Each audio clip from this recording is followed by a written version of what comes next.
Hi everyone. So today I have my very, very good friend here with me. His name is Kolade K for short. He's an amazing entrepreneur. I mean, I've known Kolade as an entrepreneur for almost 20 years now. Like he's been in the business for a while. Oh, I'm sure probably more than that, but I've known him for almost 20 years and it's just been an amazing, amazing businessman with great business ethics, I must say. And Colade does a lot of things, and sometimes I wonder how he does it. He just finished business school, and I thought to, bring him on my channel to as a subject matter expert, right? He knows more about positioning ourselves, especially when you think about him combining entrepreneurship with the corporate world. He's a subject matter expert in a lot of things that I would like to be talking about in the next couple of weeks. And so I thought to bring him on my channel to talk about some of these things with me. And so for today, we'll be talking about how African migrants can position themselves, in the ever-changing job landscape. And Kolade, I would like to open the floor by asking you really, what made you transition? Right now, you're combining both, right, corporate and entrepreneurship. And what made you really decide to go back into the corporate world after so many years of being an entrepreneur?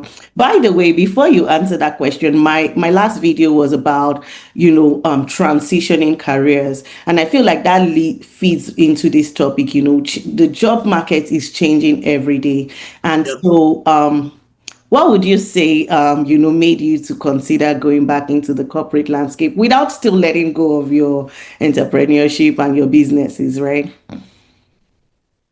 First of all, I think it's such a great delight to join you on this conversation to talk about job, work, why it matters, business, career progression, especially among the class of young people that we are speaking to today. And I'm very grateful to join you on this call and for us to talk and inspire people to do better and to know better. So first of all, my story or my journey to back into corporate, because I started my career from corporate, although I didn't spend a long time when I started out in GT Bank. I had to japa because of, everybody wants bigger box, but that was my, my inroads into business. And then I started out for a very long time. I was actively doing business in Lagos. Obviously, we are quite familiar with the terrain. We know how difficult navigating the Nigerian business landscape can be. And Mhm. thankfully, over the years, we've been able to make the best out of that time when I was, actively pursuing business operations and whatnot. And you see, one of the things I learned really importantly in business is that a lot of times you really cannot read the label of the jar that you're inside. So what that means is that a lot of times we find ourselves in, doing the hamster's wheel, hustle day and night, Monday to Friday, whether you're in corporate, whether you are in 9 to 5, but then your range is quite limited because you're operating within a very limited, should I call it Yeah. space. So, for example, doing business in Lagos, you're only limited by the Lagos range. Mhm. And sort of, for me, again, moving out of Nigeria in itself is another body of discussion, but it was largely inspired by, an anonymous decision as a family to, you know what, look, it's time or it's important that we sort of position ourselves, husband and wife. Let us see what's going on globally. Let us sort of position ourselves and make ourselves globally relevant and, also mobile at the same time. When I mean mobility, mobility is actually a broad terminology. It can refer to economic mobility, it can refer to physical mobility, Yeah. and every other advantage that is associated with being a global citizen. So, and that was the crux of, why we decided to say, you know what, let's put all of these Bentley chase aside and then focus on getting out of the country to, um, pursue something bigger than just being in Lagos 9 to 5 or running business, making money, as they say. So that's generally like an overview of why and how we left Nigeria. Mm. But at the minute, I just completed MBA from one of the schools here. It's not just not a fancy school, but University of Leeds in the UK. And that was when did I even finish this school? So 2020. So I yeah, 2024. That was last year. And that 1 year of intense academic rigor, having left, you know, the four walls of an academic institution for over 10 years, Yeah. it's, I'll say, transformational because it's sort of reset back to roots. Let's sort of, get our minds back to the theory of why we are doing what we are doing, that kind of thing. So I got to then reflect on all of the activities I had done in the last, say, decade, up until that time when I was in the classroom listening to professors and doctors, people that have succeeded in large industry, I mean, globally positioned businesses. And it Yeah. sparked curiosity in me. I'm like, why are the people that are sort of future forward, the guys are frontlining, like, big businesses that are, transforming the lives of humanity, right? Yeah.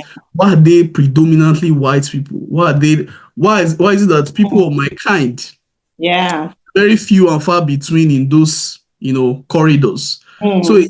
it's a lot of questions to ask, but while I was in that class, because again, that class we were quite few that were Africans, to put it that way, two Nigerians, one other African.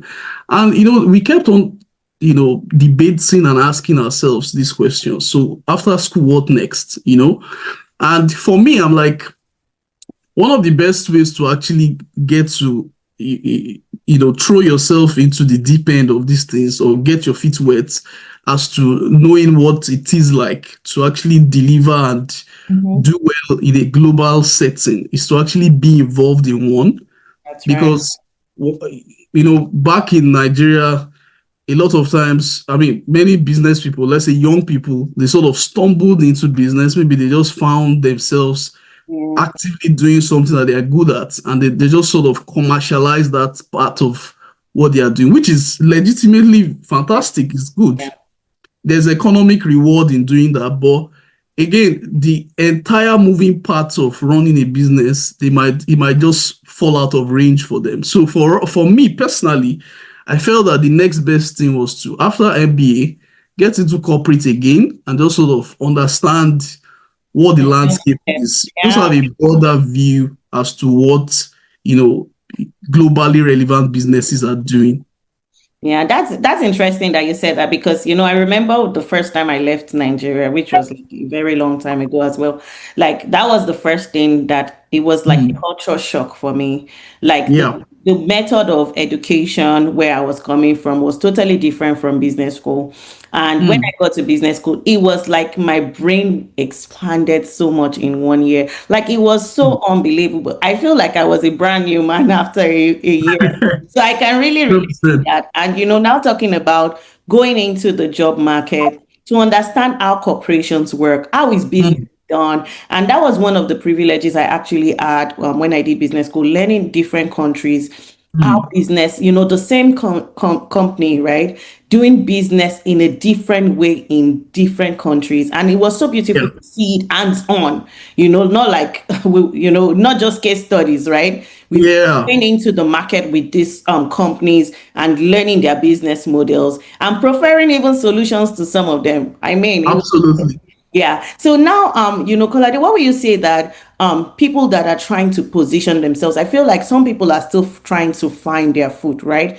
How would you say people can, whether they're still maybe based in Africa and they're trying to move abroad, or even people that are abroad and feel like it's really tight getting into certain spaces, like you said, right? You were just three Africans, and even in the professional world there are some levels that I feel like Africans are struggling more and more to break into. So how would you say we can position ourselves as Africans, to break into certain levels in the corporate world?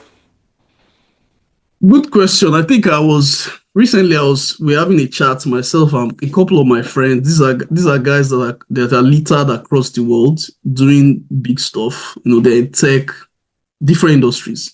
Mhm. And we sort of ponder a bit on this subject matter, which is very important. And you see, a lot of should I say, let me zoom it closer in to Nigerians, for example. I'll take them as, because me, I'm from Nigeria anyway.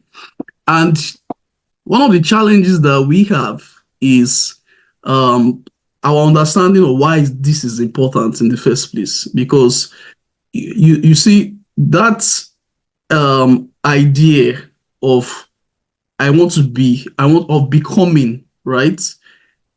Many times we don't we first of all, I think let me start by saying that one thing that is important is that knowing your why as to why you even want to do it in the first place. Yeah. Many people have different personal priorities. I've spoken to people that will say to me that, what, I don't think I can leave Lagos. Lagos is like my walk in the park. I would rather make money in Nigeria than to leave Nigeria and just go abroad to go and start all over again. And some people will say that, what, I think it's important that I go abroad, and where my chances are much more, I have more advantage in terms of my skill level and my exposure. I can make the best out of it. So the first thing is understand your why. Are Mhm. you doing this for economic benefits, or are you doing this just to, be the better you? These are questions that we need to ask ourselves, so you don't just run into, fall into the, But because everyone is even doing it, right? or exactly, just want to do bandwagon. So it's important to actually know why you want to do what you want to do in the first place. So, and that question is about why you want to do it. The next question is how. So that how, now we are talking about what pathway do you want to follow? Do you want to, go into academia? Do you want to go into tech? Do you want to go into healthcare?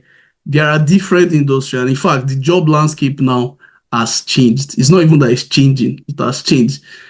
What we have right now is a total departure from what we had in the last 5, 6, 7, 8, 10 years.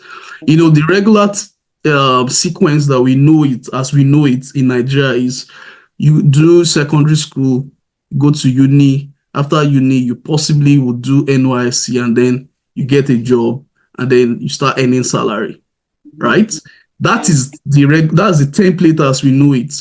But you see, that sequence has changed in that we are no longer living in the dispensation of um, hiring, degree-based hiring, right? We are now living in that dispensation where it's more about skill-based Yes. hiring, Yes. right? So yeah, I'm sure we are quite familiar with job security, right? Now we are no longer talking about job security. We are now talking about skill security. Mm. So if there's anything that we need to, you know, emphasize in dialogues or say in conversations like this is the fact that even as businessmen or businesswomen, let me not be, I don't want to Oh be, my. be on the side of one gender. So whether you want to function as someone in business or you want to go into corporate as Mhm. an employee in any business, by the way, Yeah. one thing is important and one thing is sure. The skill of yesterday might not deliver value for you today. Mm. So two things are quite important. Number one is skilling up and reskilling. And number two is, de-skilling. There are some skills I actually need to get rid of, really, to be Yeah. honest. And top on the list, especially with respect to skilling up, is understanding basic, technology, Mm. how to go around, using tools that will Yeah. enhance, get deliver at least your task at work. That's So right. these are things that are very, very important. And a lot of us millennials, I dare say Gen Zs coming from Africa, you Mm. know, a lot of us are not digital natives. So it's not as if we grew up with iPads or we grew up with internet. For instance, internet penetration in Nigeria as at 2020 was about 54%. So that is indicative of the fact that half of the Nigerian population are essentially not connected to the internet. So Mm, you know that that's also a challenge. yeah, So it means that even some of us that have the access, we need to do much more in terms of getting to know what's current as to what is required in the industry today. So what the industry is demanding now, I'm sure you know what is going on right now globally. There's a lot of entropy, let me say it yeah, that way, as to what the job market is right now, the skills that are relevant for certain roles. yeah, Unlike what we have, it's as to when you have a degree, just apply, you get yeah. hired. It's not the same anymore. And it's sad to see. Yeah, It's sad and to I see. think the tools as well, right? Even the tools that is used in different aspects of Keeps business and evolving, different, keeps like evolving, exactly, yeah. keeps So scaling evolving. up is really important. Yeah. Absolutely, absolutely. And now with the advent of AI, and in fact, I'll shock you by saying that maybe I should refer you to a literature that is always published, I think every 4 years by Mm-hmm. World Economic Forum. They call it the Future of Job Reports. Mm-hmm. So if you pick up that report, it just sort of gives you an overview as to what the job landscape is about. Sorry, not published every 4 years, every year. Yeah. Now, the last one was released in January, and I sort of read it and just got like what's going on, and it says that as at 2030, there will be brand new jobs of about 78 million brand new jobs. Now, the question is that as Africans on the continent, are we really prepared and positioned to take on those roles and those jobs? Do we Yeah. have the relevant skills? Do we have the knowledge of the tools that will be required to actually, do well in those roles when Yeah. they come? In fact, it's not even when they come because a lot of them are already here. Yeah. You Yeah. know, so it's a mind makeover, it's a total mind shift that needs to happen first, Yeah. and embracing the new change that is being, caused by what AI is doing right now. And I read a definition about AI recently, and the author was saying that AI is essentially a cross-sectional general purpose technology, just like electricity. So if you remember when they were talking about Faraday, Thomas Edison, the whole invention and whatnot, electricity was a major, major technology advancement, Yeah. right, in the history of humanity. So it's the same way artificial intelligence is actually that kind of technology, right? Yeah. It's not like a fad that it's more like, okay, say Web 2.0 or Web 3. No, it goes far beyond just laptop, computer, and yeah. So it is now part of our humanity, so to say. It's something that is like a companion right now.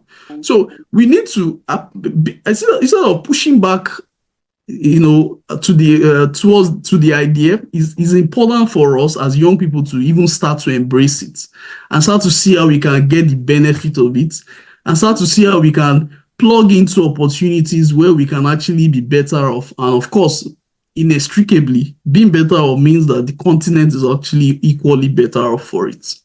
Wow, that's so good. To wrap up this session, what would you say, people can start to do, like quick things to, better prepare and position themselves? I mean, you've talked about scaling up. The Mm. scaling, I love that one. Like there are some things that we used to know how to do, and they are just not relevant anymore. So learning what is relevant in this current market, and in the job landscape, and then positioning ourselves right. If you want to summarize, what you think people can start to do today, to position themselves, for the job market, what would you say they should do? Maybe two or three quick points. Yeah. Straightforward to the answer, I will say that number one, it starts with the person. right? The first thing is you need to invest in yourself, first of all. Digital literacy is top on the top on the burner requirement now in 2025. In fact, Yeah, I dare say that if you are going to function either as in business or in corporate, you need to have first-hand digital literacy, that's right. at the back of your pocket. And then again, never in the history of the world has education or access to education has been this democratized. You know, a lot of times when I speak to my mentees, I try to expose them to the immense and robustness of the access to information that they have right there in the palms of their hands. Yeah. I don't know the power of YouTube until 2 years ago, Mm, right? Everything that you can possibly learn from an academic institution is right there on YouTube. that's right. So I would say number one, it starts with the person. Digital literacy is very important. Mhm. You need to get access to information. Information is everywhere. It's Yeah. everywhere. Nobody has an excuse to be ignorant, to be honest. In Yeah. fact, with ChatGPT, once you Oh, just put in a prompt that, explain to me like a 5-year-old what AI is like, it's going to make it granular, explaining yeah. it to you, any concepts That, whatsoever. So that's I right. think the challenge now is the sometimes, pardon me to say, but many young people are distracted. Mm, There's a lot of distraction, which I think I need to speak about because if you are doom scrolling on say TikTok, or I'm guilty, let me not lie. But the point is a lot of distraction right nowadays. yeah. So the discipline to actually, put in the time, put in the energy, put in the commitment to Okay. actually do better and transform personal lives. Another thing is personal branding. In a world filled with too many voices, right, it's important to stand out. So standing out might require that you do certain things to, make your branding better off. So that is also something that needs to be looked at in terms of um, personal branding. There are many courses that you can actually do that is free, honestly. ALX, there's Google certifications, there's Udemy, there's Yeah. there's just there's just an eclectic mix Yeah. of Yeah. different. Yeah. So this, I'm sure many people have heard all this advice, all these things I'm saying. It's just to action it. That's Yeah. Take the meant to first actually, step. yeah, to take that first step to actually do stuff Mm. to cause that change to happen. You know. Thank you so much, Kolade. This was such an informative session. I feel like we can go on and on. I hope you guys have learned something new today. I think Kolade ended it very well by saying you need to take action. So start taking action now to leverage, what is going on in the job landscape. There's so many opportunities and we want to be a part of it. So whatever scaling up you need to do, whatever the scaling you need to do to get yourself into those top places, let it begin now. Thank you. If you have any questions, put it in the comment section. Have a good day. Bye.